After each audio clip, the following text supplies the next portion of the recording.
The committee consists of former coaches, former general managers, former players. Here's the reality. If these are human beings who are connected in any way to the football industry, and clearly they are, they're former coaches, former GMs, former players, you're not going to completely avoid the conflicts of interest. You're not going to avoid the relationships that may cause you to be anything other than truly objective. You're not going to find a jury out there that doesn't know any of the parties, that doesn't know any of the witnesses, that doesn't know any of the lawyers. And that's one of the things that you do when you're picking a jury at the outset of any trial. I've done it more times than I care to remember. You have to find out if anyone on the jury knows anyone who's going to be on the witness stand, who's going to be sitting at counsel table, who knows the judge, who knows anyone. Do they know each other? You want people in there who can make decisions with no regard for what it may do to relationships that already exist. That is a very underrated element of how this sausage is going to get made, Chris. And again, I don't know who's on the committee yet. I guarantee you that we will sooner rather than later. But you cannot detach these human beings from the relationships that they have. And by taking the competition committee out of play with an acknowledgement that there's a conflict of interest, it invites the speculation. I wonder if they're going to do this guy a favor, or this guy, they're going to stick it to him because this guy doesn't like that guy. I mean, that's very real in any business, and it's definitely real in the NFL. So I don't know how I feel about this outside advisory committee being made up of people who are just not currently actively part of the NFL. Well, I know, but are you going to feel better if it's people that are, nothing will get accomplished if it's people that are involved in the NFL right now? Then an extreme. No, it will. It will. They advise the commissioner, and he makes a decision, and he takes into account the bias. If this is, or just you recuse yourself from the competition committee and let the others on the committee handle it. That would be better, wouldn't it? Well, yeah, but there's always going to have crossover. Hang on. Okay. Hang on. If it involves the Saints, or I know there's tentacles and there's going to be tentacles. You're going to be like, well, they're in my division. That team's not. So screw that team. I like that team. So right. So that's why I would just say I'd rather have the outside part. I know what you're saying. But here's the thing. Yeah. The commissioner is still the one who's making the decisions. And I think it comes down to the commissioner to make it clear to the people on the competition committee, this is bigger than your team. This is bigger than you trying to get to the playoffs. This is about the overall integrity of the game, and we need to come to conclusions that focus on the best interests of the sport. And maybe he can send that same message to this outside committee, but they're going to have similar biases and prejudices that the people on the committee will have. The whole thing, it just makes me uneasy.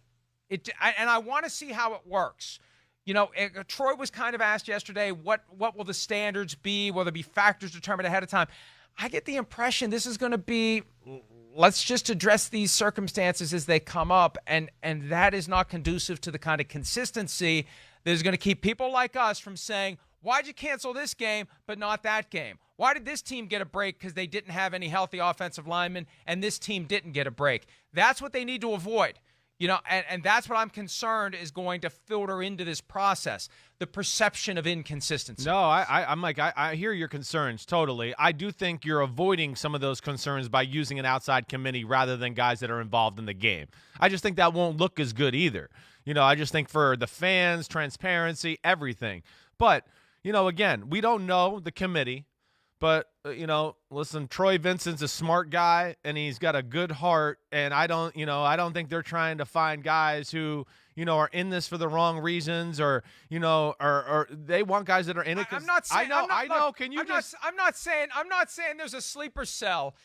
There was somebody who's infiltrated this committee with the goal of taking over the NFL. I'm just saying the same prejudices and biases that will affect the competition committee are going to affect the human beings on this outside committee because they are still close enough to the game to be on this committee. Right. But I still think you can find the right guys out there that will have, they're going to root for their own teams or their old teams or their old coaches, but still can look at things from the outside in and go, wait, here's the big picture of the great, for the greater good of the NFL.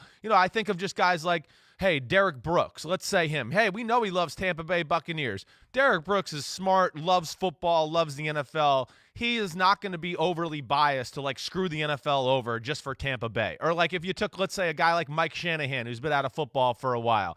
You know, you can't have Mike Shanahan on that he's committee. a bad example. Let's say Bill Cowher. Okay, sorry. I was just trying to go to an ex-old coach who's out of the game, and Mike's got Kyle, so that's not good. Let's go Bill Cowher, all right? Let's just say a guy like that. Like, Bill Cowher's not going to, screw over his reputation in the NFL just so Pittsburgh can win a game or whatever thing like that. So I would think they could find the right guys to be a part of this committee that have the big picture of the NFL in mind and can cancel out some of those biases and do what's best for the league.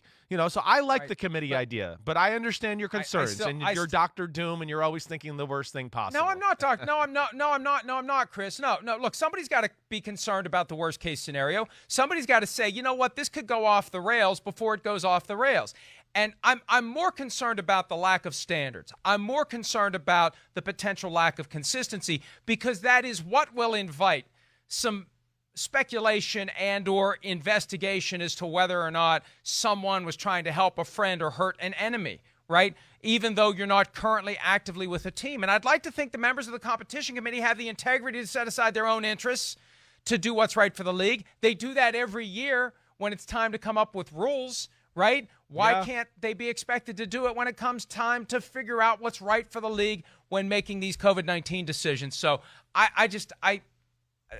there's just something about this process that doesn't sit well with me. And I think the main thing that doesn't sit well is the lack of any type of standards or rules going in, because that sets the stage for, and look, let's be realistic. This is something we talked about last week. Is it going to be a lower bar to cancel a game that is one of the cluster of games at 1 p.m. Eastern on Sunday than it is to cancel a primetime game? Right? I know. You're right. Yeah, because the primetime game goes away. We got to rebate the network for that hole in their programming that night. We don't have other games that can be televised. If it's a 1 o'clock game, the markets that we're going to get that game get a different game. Well, let me just say this though. Like there's no fans in a lot of these games this year. Why not be able? Doesn't matter. Well, hold on a second. Money, Chris. Can you just let me finish one sentence during this damn segment? Okay. All right. Here we go. No. There's 1 o'clock games. If there's no fans in a year like this, why can't the NFL? Oh, we've had a COVID-19 outbreak at 7 o'clock on Friday night for our Sunday night football game. Why can't the NFL call the teams that two of the teams at 1 o'clock and go, we're moving your game from? There's no fans. We don't have to tell them. We're moving your game to 1 to 8 o'clock Eastern now. You're on Sunday Night Football. Congratulations. Hang up the phone. That's the year we're in. Screw off. Sorry. I kind of like that. It's another good one.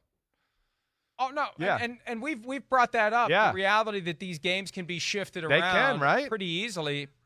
We see it, or we used to see it more when baseball and football teams were in the same stadium. Team gets to the World Series.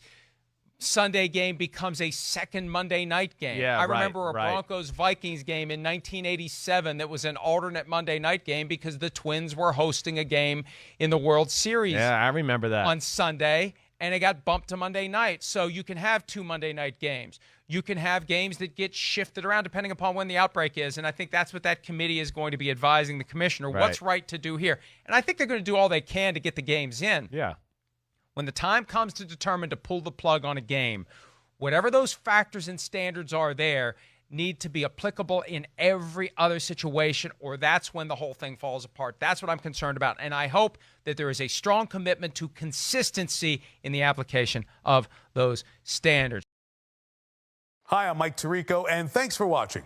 Make sure to hit subscribe for the latest news and highlights from NBC Sports.